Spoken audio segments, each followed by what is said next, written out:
بسم اللہ الرحمن الرحیم۔ السلام علیکم ورحمۃ اللہ وبرکاتہ۔ میں زبیر خان ہوں اور آپ میرا ویلاگ دیکھ رہے ہیں۔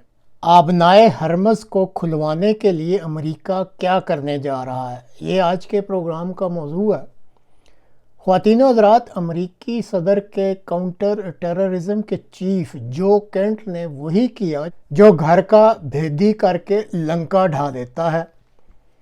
جو کینٹ کے مطابق صدر ٹرمپ نے نتن یاہو اور طاقتور امریکی یہودی لابی کے جھانسے میں آنے پر اور بغیر سوچے سمجھے ایران پر چڑھائی کر دی۔ ان کے مطابق امریکہ کو ایران سے کسی قسم کا بھی خطرہ نہیں تھا۔ اب تک صدر ٹرمپ 17 فضائی جنگی جہاز گنوا چکے ہیں۔ امریکی فخر بحری بیڑا ابراہم لنکن اور جیرالڈ فورڈ زخمی ہو جانے کی وجہ سے میدان جنگ سے نکال لیے گئے ہیں۔ پورے خلیج اور اسرائیل میں امریکی دفاعی نظام لڑکھڑا رہا ہے۔ اس وقت امریکی صدر کی بے وقوفیوں کی وجہ سے آبنائے ہرمز جو دنیا کی تجارتی شاہراہ کہلاتی ہے، اس کی بندش نے صدر ٹرمپ کو تقریباً پاگل کر کے چھوڑ دیا ہے۔ آج 22 مارچ کو صدر ٹرمپ نے پھر بہت بڑی بڑک ماری ہے کہ اگر ایران نے اگلے 48 گھنٹوں کے اندر آبنائے ہرمز کو مکمل طور پر نہ کھولا تو امریکہ ایران کے تمام پاور پلانٹس کو ملیا میٹ کر دے گا۔ ایران کی طرف سے وہی عمومی جواب ملا ہے کہ مسٹر ٹرمپ کر کے دیکھ لو، ایران بھی پھر جواب دے دے گا۔ صدر ٹرمپ اپنی بڑکوں اور دھمکیوں کی وجہ سے دنیا بھر میں پہچانے جاتے ہیں، لیکن ناظرین، آبنائے ہرمز کا معاملہ جو ہے نا، یہ بہت سنجیدہ معاملہ ہے۔ اس کی بندش نے دراصل پوری دنیا کی معیشت کو ہلا کر رکھ دیا ہے، اور اگر ایران کی شرط کے مطابق اس گزرگاہ سے گزرنے والے تیل، گیس اور دیگر اشیاء کے جو جہاز ہیں یا جن ملکوں کے لیے بھی یہ چیزیں ہیں، اگر وہ ادائیگی جیسے ایران کہتا ہے کہ چینی یوان میں کرنی شروع کر دیں، اور اگر ایسا ہونا شروع ہو جاتا ہے تو پھر یاد رکھیں کہ امریکہ کے پیٹرو ڈالر کو پس پشت ڈال دیا جائے گا، اور ایران کی اگر یہ چال کامیاب ہو جاتی ہے تو پھر یہ بھی سمجھ لیں کہ یہ امریکہ کی معاشی موت بن جائے گی۔ صدر ٹرمپ کی بڑکوں اور دھمکیوں سے قطع نظر امریکی محکمہ دفاع یعنی پینٹاگون اور سینٹ کام نے، جو کہ خلیج کے لیے ذمہ دار ہے، آبنائے ہرمز کو کھولنے کے لیے بالکل ایک علیحدہ سنجیدہ منصوبہ بندی کر لی ہے، اور چند روز میں وہ اس پر عمل درآمد بھی شروع کرنے والے ہیں۔ اس منصوبہ بندی کے مطابق 23 مارچ یعنی کل، آنے والے کل تک امید کی جا رہی ہے کہ امریکی بحری بیڑا USS ٹریپولی جو ہے وہ خلیجی جنگی علاقے میں پہنچ جائے گا۔ اس بحری بیڑے پر 2200 میرینز بھی آ رہے ہیں۔ امریکہ ہرمز میں جو کارروائی کرنے جا رہا ہے تو یہ میرینز اکیلے یہ کام نہیں کریں گے، بلکہ یہ ایک جوائنٹ جنگ ہوگی۔ نیوی سمندر میں کام کرے گی، فضا میں فضائیہ کام کرے گی، ساحل اور جزیروں پر میرینز، اور یہ پھر سب مل کر ایران کی ناکہ بندی کو توڑیں گے۔ اب دیکھنے والی بات ہوگی کہ امریکہ کے اتحادی اور ناٹو ممالک بھی اس میں حصہ لیتے ہیں یا نہیں۔ بہرحال یہ سب مل کر ہرمز کو کھولیں گے۔ ناظرین، ہرمز کی جو جغرافیائی حقیقت ہے وہ کچھ ایسے ہے کہ یہ ایک تنگ سا آبی راستہ ہے، جیسا آپ پکچر میں بھی دیکھ رہے ہیں، اور ایسے راستے میں جو قوت کنارے پر موجود ہوتی ہے وہی اصل خطرہ بن جاتی ہے۔ اسی لیے میرینز کا سب سے پہلا کام یہ ہوگا کہ وہ سمندر کے راستے اچانک ہیلی کاپٹروں کے ذریعے چھوٹے مگر نہایت اہم جزیروں پر برق رفتاری سے قبضہ کر کے ایسے مقامات کو خاموش کر دیں جہاں سے ریڈار، میزائل یا ڈرون آپریشن ہو رہے ہیں۔ ناظرین، اس کو یوں آپ سمجھ سکتے ہیں کہ اگر دشمن تنگ گلی کے دونوں سروں پر بندوق لے کر کھڑا ہو تو پہلے ان جگہوں کو خالی کرانا پڑتا ہے جہاں بندوق بردار کھڑے ہوتے ہیں، تبھی اس گلی کو دوبارہ کھولا جا سکتا ہے۔ ہرمز میں یہ گلی جو ہے یہ سمندری راستہ ہے، اور یہ بندوق بردار مقامات جو ہیں وہ ساحلی بیٹریاں اور جزیراتی اڈے ہیں۔ اس لیے میرینز کا پہلا مقصد ہی یہ ہوگا کہ ایران کو وہ اونچی جگہوں سے بے دخل کریں اور ہر وہ جگہ جہاں سے ایران جہاز رانی کو یرغمال بنا سکتا ہے اس پر قبضہ کر لیں۔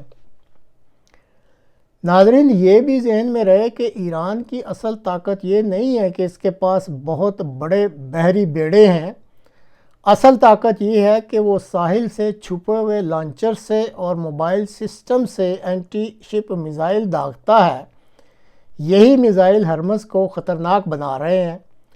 اس لیے میرینز کا دوسرا بڑا کردار یہ ہوگا کہ وہ ان میزائلوں کے نیٹ ورکس کو توڑیں، اور اس کام کے لیے ان کو جس قسم کی بھی مدد درکار ہوگی وہ ان کو مہیا کی جائے گی۔ یہ مرحلہ اس لیے فیصلہ کن ہے کہ جب تک ساحل سے میزائل خطرہ موجود ہے تب تک نیوی جو ہے اس سمندری راستے میں آزادانہ حرکت نہیں کر سکتی، اور تجارتی جہازوں کو اعتماد بھی نہیں مل سکتا۔ یعنی سمندر کو کھولنے کے لیے پہلے ساحل کو خاموش کرنا ضروری ہے۔ ناظرین، اب تیسرے مرحلے میں جب ساحل محفوظ بن جائے گا تو پھر نیوی جو ہے وہ سمندر میں آئے گی، اور اگر ایران کی طرف سے کوئی سمندری سرنگیں اس پانی میں بچھائی گئی ہوں گی تو نیوی ان کو صاف کر دے گی، اور جب تک نیوی صاف کرے گی ساحل پر اس کی حفاظت کے لیے جو میرینز ہیں وہ موجود ہوں گے۔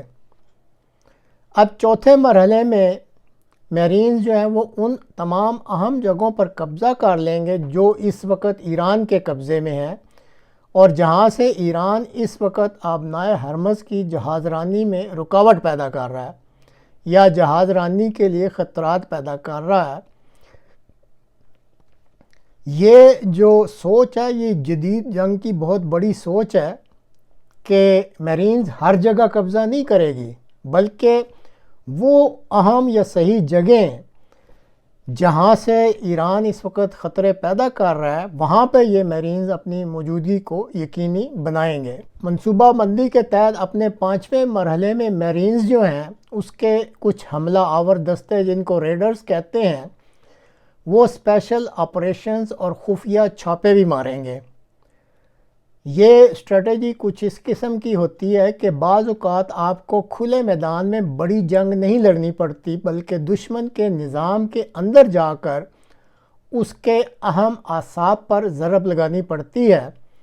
ایسی کارروائیوں کا مقصد دشمن کی پوری فوج سے ٹکر لینا نہیں ہوتا، بلکہ اس کے دماغ، رابطے اور رد عمل کی صلاحیت کو نقصان پہنچانا ہوتا ہے۔ اگر ایران بلاکیڈ برقرار رکھنے کے لیے ایک مربوط نظام اس وقت چلا رہا ہے تو یہ جو خفیہ اور اسپیشل آپریشن ہوگا دراصل یہ ایران کے اس نظام کو ٹکڑوں میں توڑنے کے لیے یہ جو خفیہ اور اسپیشل آپریشنز میرینز کے ریڈرز کریں گے یہ اس ایرانی نظام کو ٹکڑوں میں توڑنے کے لیے کریں گے۔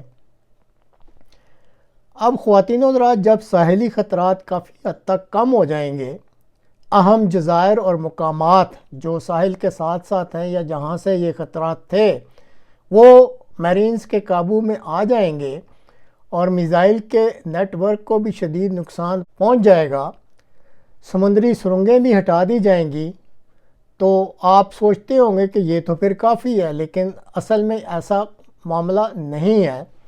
دراصل جو اصل امتحان ہے اس کے بعد شروع ہوتا ہے، کیونکہ راستہ صرف کھولنا کافی نہیں ہے، دراصل اسے کھلا رکھنا جو ہے وہ سب سے زیادہ ضروری ہے۔ اب یہاں میرینز کا پھر اگلا کردار سامنے آئے گا کہ وہ تجارتی کمپنیوں کو اعتماد دلائیں کہ اب یہ راستہ عملی طور پر بھی قابل استعمال ہے۔ فوجی کارروائی کا آخری ہدف صرف دشمن کو دبانا نہیں ہوگا بلکہ عالمی تجارت کا اعتماد بحال کرنا ہوگا۔ اب ہرمز میں یہ جو بھی آپ کو مختصراً آپریشن بتائے ہیں، یہ آپریشن جو ہے یہ کوئی ایک جہاز یا ایک بم سے اس کا فیصلہ نہیں ہوگا۔ اصل برتری اس وقت بنے گی جب میرینز ساحل پر، نیوی سمندر میں اور فضائیہ فضا میں ایک اجتماعی جنگی حکمت عملی کے تحت یہ سب مل کر کام کریں گے۔ تو ناظرین، ابنائے ہرمز جیسا پہلے بھی ذکر کیا ہے کہ ایک سمندری راستہ نہیں ہے، یہ دراصل ایک جیو پولیٹیکل طاقت کا مقام بن چکا ہے۔ یہاں جزیرے ایک ہتھیار ہیں، یہاں ساحل ایک میزائل پلیٹ فارم ہے، اور یہاں چند کلومیٹر پانی نے پوری دنیا کی معیشت کو ہلا کے رکھ دیا ہے۔ اس جنگ میں نیوی، فضائیہ، اسپیشل آپریشن، بارودی سرنگیں، ڈرونز، انفارمیشن ٹیکنالوجی، اعصاب اور سب سے بڑھ کر میرینز کی قوت ہوگی جو اس بند دروازے کو کھلنے کے قابل بنائے گی۔ تو ناظرین، مختصراً آپ کو اس پروگرام میں بتانے کی کوشش کی گئی ہے کہ امریکہ کے صدر بے شک بڑکیں اور دھمکیاں دیتے رہیں، لیکن اصل میں امریکہ نے ابنائے ہرمز کو کھلوانے کے لیے جو منصوبہ بنایا ہے اس کی مختصراً آپ کو تفصیل بتائی ہے، اور شنید تو یہی ہے کہ چند دنوں میں اس پر عمل ہونے والا ہے۔ اب دوسری طرف ایران کو بھی اس سارے منصوبے کا علم ہے۔